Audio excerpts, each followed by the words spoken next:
I'm George Edwards. I'm professor of law at Indiana University Robert H. McKinney School of Law. I'm also the faculty director of our program in international human rights law. I've had administrative responsibilities for our Master of Laws program, our LLM program. Not every school is well suited for each individual student, so I think a great responsibility lies upon the prospective student to do his or her research, to read the various materials that are available, that are on the web, that are in bookstores, that are in newspapers and magazines and law reviews about LLM programs, so that you can help form reasonable expectations about what it is that schools offer and whether any individual or whether groups of schools will be able to meet those expectations. One very important part of any LLM application is the personal statement. And the personal statements are very important because LLM admissions committees want to know about the real you. They want to know who the prospective student is and what that student will be able to offer to the school, but also what the school will be able to offer to the student.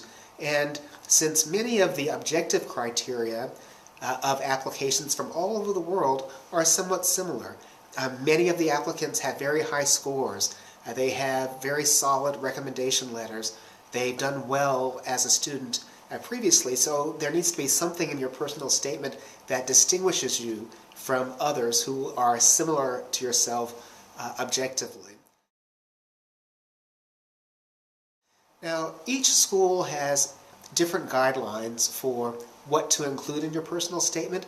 I encourage you to follow the directions that are included in the application, but keeping that in mind, remember that the personal statement is an opportunity for you to speak very directly to the committee as though you're sitting across the table from the committee members and let them know why you are the best candidate for their school, how you are different and you have something to offer to that school that the other candidates do not have.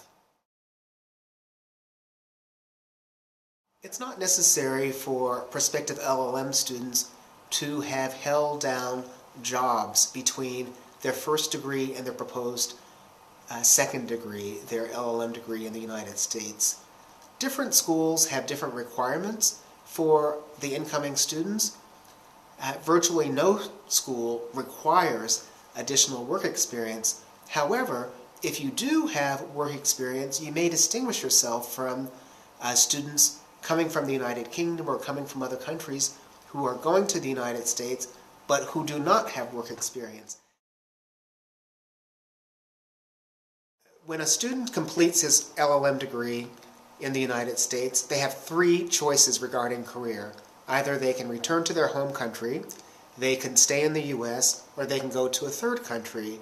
In either of those instances, there are many opportunities available to them. If they stay in the United States, then they can work for 1 year under an optional practical training program that's authorized by the United States government, which is in essence a continuation of the student visa, but it allows the student to work for 1 year. They could stay in the United States for a longer period if they acquire a certain visa. In those instances, they would tend to work in the law field, and they may sit for a bar examination and practice law or work for a law-related organization. They can return to their home country and take a job working for a university, working for a law firm, or they can go to a third country, perhaps, and work for the United Nations.